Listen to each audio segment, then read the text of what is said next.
Hello guys, welcome to GRF Edusite channel. Friends, हम Rajasthan special के अंतर्गत ये क्विक रिवीजन है जिसमें हम मरुस्थल एवं घासें हैं इसको देखेंगे। और आई होप सो कि इस शॉर्ट नोट से मे बी एक क्वेश्चन आने के चांसेस हैं कि आपका एक क्वेश्चन भी फंस सकता है। तो आइए जल्दी से देख लेते हैं और आप इसकी स्पीड भी इंक्रीज कर सकते हैं अपनी सुविधा अनुसार। Okay, so let's start. सबसे पहले हम देखते हैं कि भारत के सबसे गर्म क्षेत्र के रूप में राजस्थान राजस्थान का पश्चिमी शुष्क क्षेत्र है, शुष्क प्रदेश जाना जाता है। राजस्थान का जो पश्चिमी क्षेत्र है अरावली श्रेणी के पश्चिमी मरुस्थलीय क्षेत्र के रूप में चिन्हित किया गया है।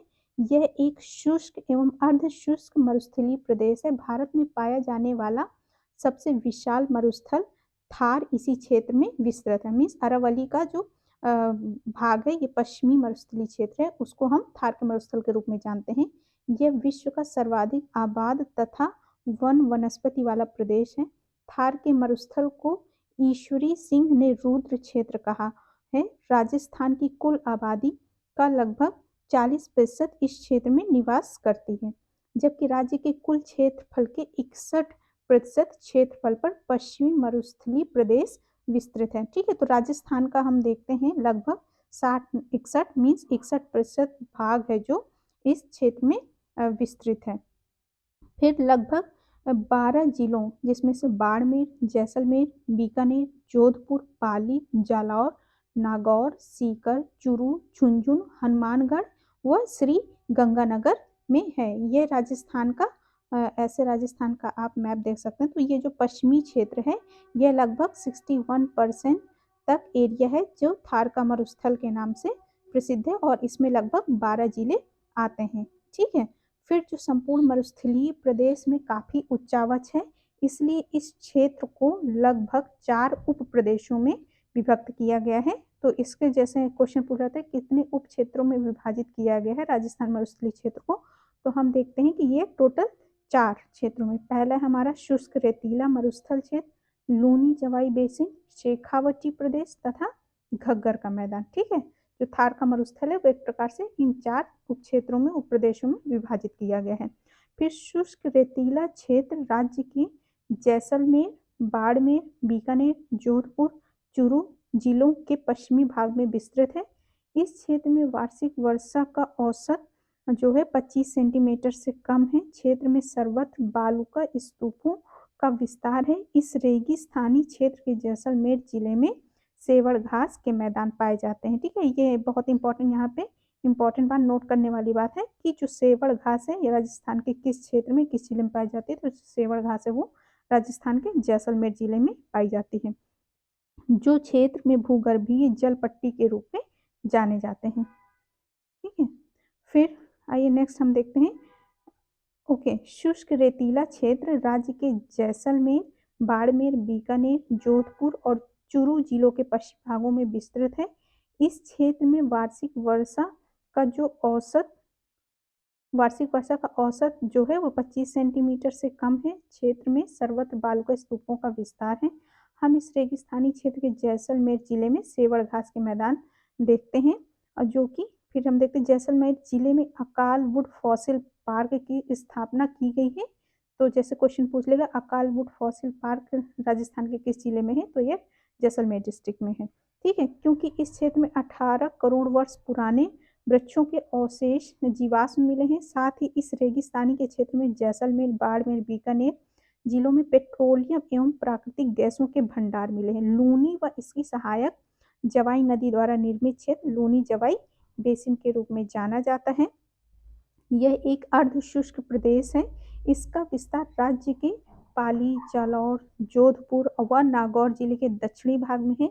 मुख्यतः यह नदी निर्मित मैदान है, इसलिए इसे लूनी बेसिन के नाम से भी जाना जाता है। इस मरुस्थलीय प्रदेश को शेखावटी क्षेत्र का विस्तार झुंझुनू, सीकर, चूरू, नागौर जिलों के उत्तरी भाग में है। ओके, तो जैसे ये हमारा शेखावटी प्रदेश कौन सा है, लूनी जवाई बेसिन का क्षेत्र है, इसको शेखावटी क्षेत्र के नाम से भी जानते हैं, ये आपको पता होना चाहिए। यहाँ पर पानी के अनेक गर्त हैं जिसमें डीडवाना, दोगाना, सुजानगढ़, तालछापर, परिहारा, कुचामन आदि मुख्य हैं।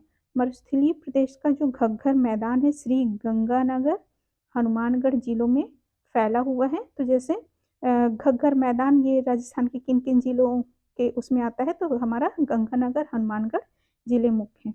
इस मैदान का निर्माण घग्गर के प्रवाल क्षेत्र में बाढ़ आने से हुआ है। राष्ट्रीय कृषि आयोग द्वारा राजस्थान के 12 जिलों को रेगिस्तानी क्षेत्र घोषित किया गया। ठीक है, तो जो रेगिस्तानी क्षेत्र है ये किसके द्वारा घोषित किया गया, आपको ध्यान रखने वाली बात है, राष्ट्रीय कृषि आयोग द्वारा। ठीक है, इसके अंतर्गत जो जिले हैं श्री गंगानगर हनुमानगढ़ बीकानेर नागौर चूरू झुंझुनू जोधपुर बाड़मेर जैसलमेर पाली पाली जालौर सीकर जिले आते हैं। यहाँ पर निर्मित टीलों के बीच निम्न भूमि पर पानी भरने से बनी झीलों को टाट या रन के रूप में जाना जाता है। इस क्षेत्र में पवन दिशा के आधार पर कई प्रकार के बालुका स्तूपों का निर्माण होता है।